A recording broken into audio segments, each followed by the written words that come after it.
Hello everybody, welcome to Fruitful Trees, and today we got a great topic and a great guest. We have Gary Zill on the show, and Gary Zill has been growing mangoes for a long time. Many of these mango varieties that we have today came from his program of planting a whole bunch of seeds to see which ones are the best tasting mangoes and propagating them and getting them out. So most of the mangoes that we love today and that I have are from Gary Zill's program. I'm excited to have him on the show today. Today he's going to be talking about, and this is a clip from a longer video, which I'll post a longer video later. But today we're going to be talking about pruning trees with Gary Zill. And Gary's going to talk about how and why and the best way to prune trees. And as I have a bunch of trees to prune, I've learned and gathered a lot of advice over the years. And I have my own self education from doing them over the years. And I've been doing pretty good with the trees. But in this video, Gary's going to give us great information about what he finds, how the best way to prune trees is, and what to do and what not to do.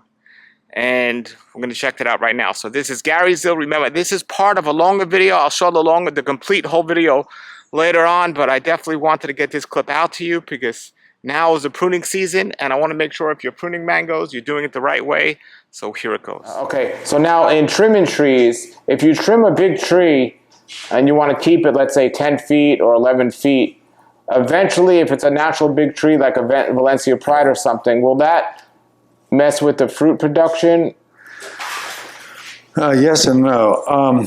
First of all, it's not good to let your trees get bigger than you want them to be. Start pruning them when they're small. There's a lot been said about this, and it's all very true. The fact is that my experience has been when a tree gets really big, when I say really big, say it's got a trunk diameter of 10 inches and the thing's 25 feet tall and you can't reach the fruit with a picker very well, you better cut it way back, more than you want to, because the next year you're going to look at it and you're going to say, oh damn, I should have cut this thing further back, because it's going to grow very vigorously. The root system is big. The root system's got a lot of nutrients stored up in it, produces gibberellic acid that stimulates growth as well. And because of all that's going on in the root system, it's going to push that top to grow. If you've got really big trees and you want to cut them back, take the tops out of them if you can. Take them lower than your heart can let you, because they're going to come back fast. If it's a big tree, say it's 25 feet tall and you want to be able to drop it down to 10 feet, well, you're going to take it down to maybe 7 or 8 feet. What if it's 10 and you want to keep it at 10 long term? If it's 10 and you want to keep it at 10, every year, see, the best thing to do is to just not let the trees get away from you. Every year, even if the tree's a little smaller than you want it to get eventually, when the fruit come off, trim it. Trim it back. If, say, the tree's 6 feet tall and it had a crop, well, there you can just go and shape it. The best thing to do, at least trim a little bit to get all of the dead bloom spikes off. That's where your fungus sleeps. And it'll wake up when the rains start. It will produce spores. Anyway, it's like the contagious of the anthracnose that you don't want. And take a little bit of that off. If the tree's, say, 7 feet tall and you can keep what's the size you want, take a foot off of it every year, depending. But take it back to the size that you want and a little less. Get one flush of growth out on it. This is the ideal, if you can work this. One flush of growth on it and have it stop. Sometimes they don't if it's a real vigorous tree. You may have to take more off of it, let it come back. The whole idea is that you want to have as mature leaves as you can have on the tree in the winter.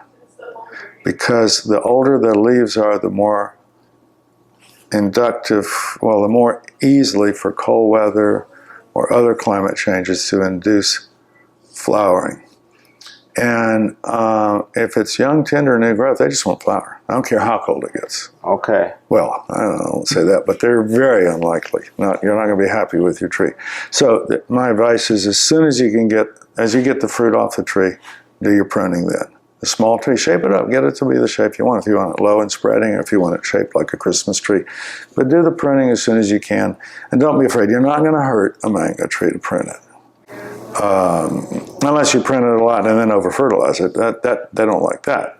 Now, I've seen some of your trees at an old property you had Cecil's property, and they're really, really wide. Big, long, wide trunks, branches. Yeah, spreading out So low. if somebody's going to keep a tree pruned, if you keep a tree skinnier, I mean, the mangos are growing towards the end of those They're always branches. out on the tips of the So branches. what's the advantage of growing them that wide? I mean, would it be more, if the branches coming out of the tree are smaller, wouldn't it make an advantage? Is there any advantage to keeping the tree skinnier or wider to get more fruit on a wider tree, or not necessarily? Well, it's all the tree surface one way or the other. You got a big diameter tree and it's down low. It's got a lot of surface area out there that'll be tips of the branches that are down low.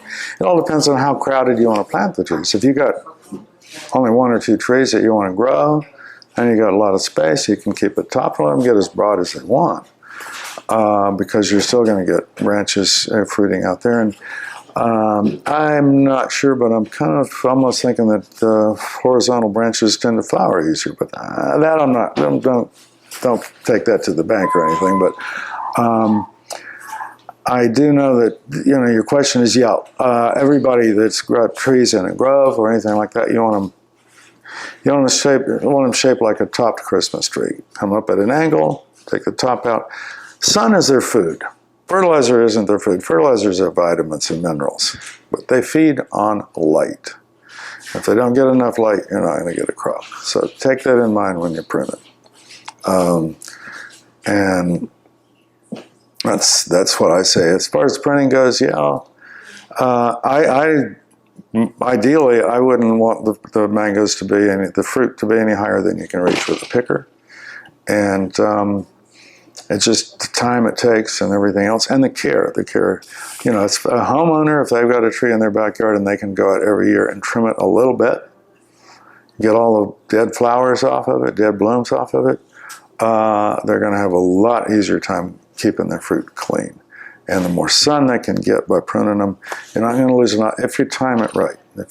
And believe me, if you don't let the trees get ahead of you, that's a big deal. Sure. This is another reason why I've been so interested in dwarfing rootstock, because I get tired of pruning my trees, and I've really let a lot of them get away from me as well. It's easy to do, because especially some varieties that grow real fast. So somebody who's going to stay on top of the pruning and they're going to plant some trees, I know it depends on the variety, but what distance would you recommend them planting the trees?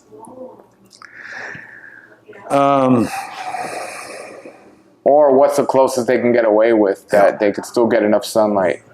Yeah, well, I mean, I have some trees in my yard that I planted about 15 feet apart, but they're on dwarfing rootstocks. And that's going to be a long time before they get in each other's way.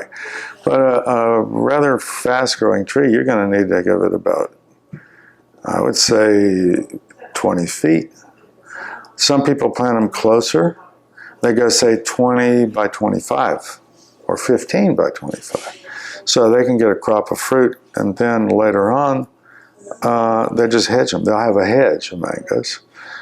And then they'll have room to move or drive in between. So if two trees are next to each other and there's no other trees surrounding them, maybe the middle part where they're touching won't get as much sunlight, but all the other 3 sides of both those trees would be fine, do you think? Oh, yeah. I mean, if they're out in the open, of course.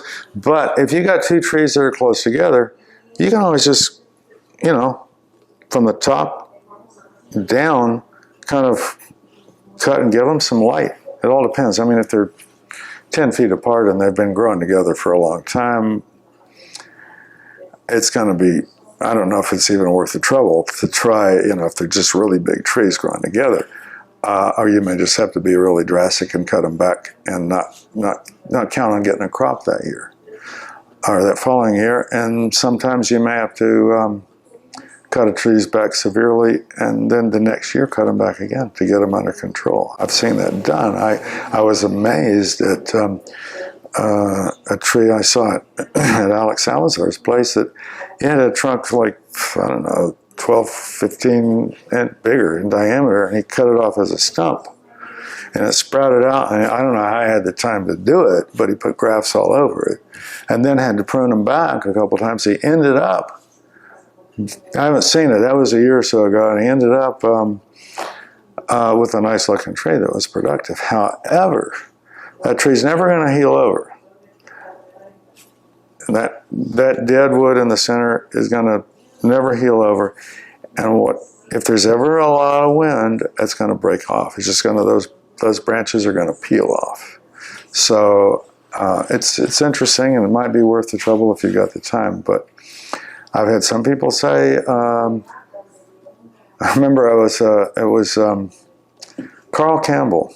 He's well, more than retired. He passed away a few years ago, but he knew a lot about trees. And somebody was asking him. He said they bought a big yard, bought a house with some really big mango trees on it. What should I do? He told them how big they were. He says, you got to just cut them down and start over.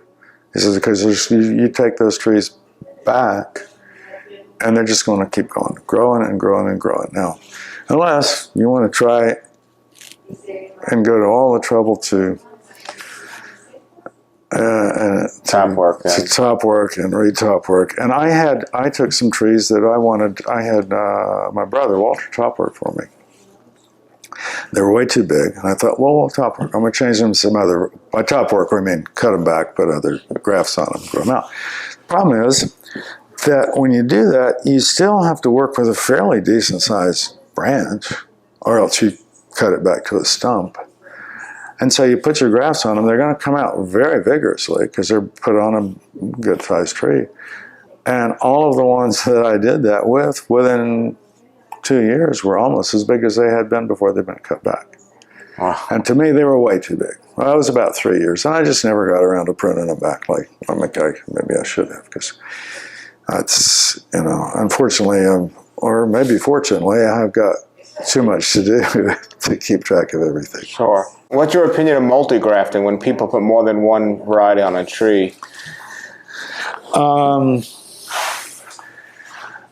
You can do that as long as you know a little bit about the growth habit of the trees. In other words, don't try to put a Julie on anything other than, say, maybe an ice cream, because they both grow as dwarfs. If you want to put a Valencia Pride, don't bother putting anything else. Maybe a Zill. So what you're saying is the varieties you do choose to multigraft should be similar in growth size. And growth habit. Growth habit. Sure. Growth habit, and some varieties are more bushy. A carry tree is more branchy and more dense. A kit tree is more open, and they're going to look kind of strange, but you can do it. I mean, I know a person in California who has a small yard and has 2 or 3 trees grafted on his on one bush, and he'll have one branch of one variety. But they're out there, trees grow so slowly, and it's just like a different planet out there. It's a different world.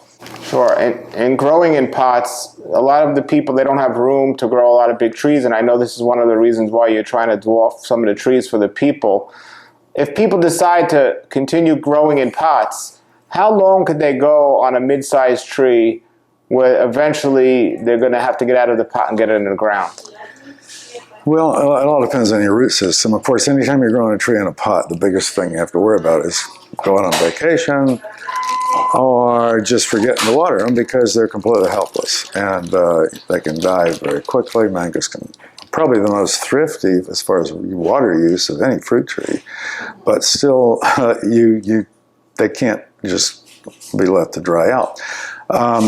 You leave a tree in a pot really a long time, and what happens, usually they just get root bound. If you go to plant the tree, pull it out of a pot. If it's been in a 15-gallon pot in your back porch, and it's been there for 2 or 3 years, I don't. You're gonna, if you want to go ahead and plant that tree in the ground, when you take it out of the pot, take your clippers and trim the roots quite a bit. Okay. Now, if you plan on keeping a tree in a pot longer than that, you might. If they'll stay in the pot long enough, they'll just split a plastic pot open with the roots. So I really don't know how long you can keep a regular mango tree. A lot depends on how fast the thing grows, too. That's a whole other subject. I've been working with trying to find rootstocks that dwarf trees for probably 20 years. And believe me, if you think taking a lot of time to get new mango varieties takes time, dwarf, looking for rootstocks can be very disappointing. But I've got a couple that I think that I would like to try growing more of them in larger containers and see how they do.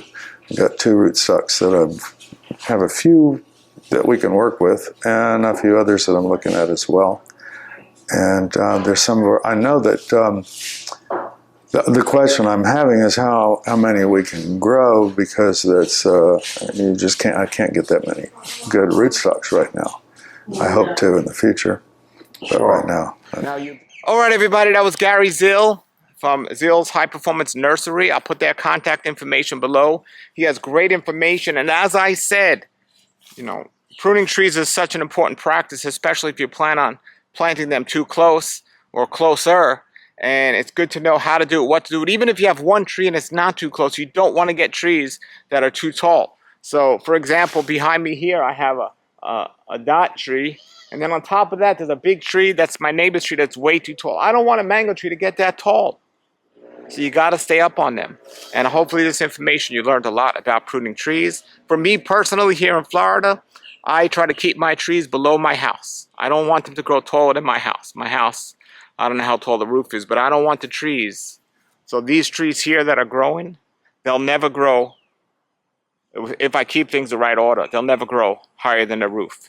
At least with mango trees, that's the way I want to keep them. And this video has been part of a longer video. I'll put the complete interview with Gary Zill later on, but there's some clips I want to put on beforehand, which are important for the season and time. So check out Gary's information, his contact information for his nursery if you want to get fruit trees, or just go there and get fruit during season. And the information is below. Thank you for watching this. If you like this video, please subscribe. If you're not already subscribed, and please share this with others. I'm going my best to teach people about growing trees and pruning trees and just taking care of trees. And I love having fruit trees to come out, but I want them to be the best producing trees with the best tasting fruit with as little work as possible. So we have a lot more important videos with Gary Zill, who's going to teach more about growing for mangoes as part of his big long interview I did with him. Until then, everybody, put your comments and questions below. Thank you for subscribing. Have a great day and keep growing.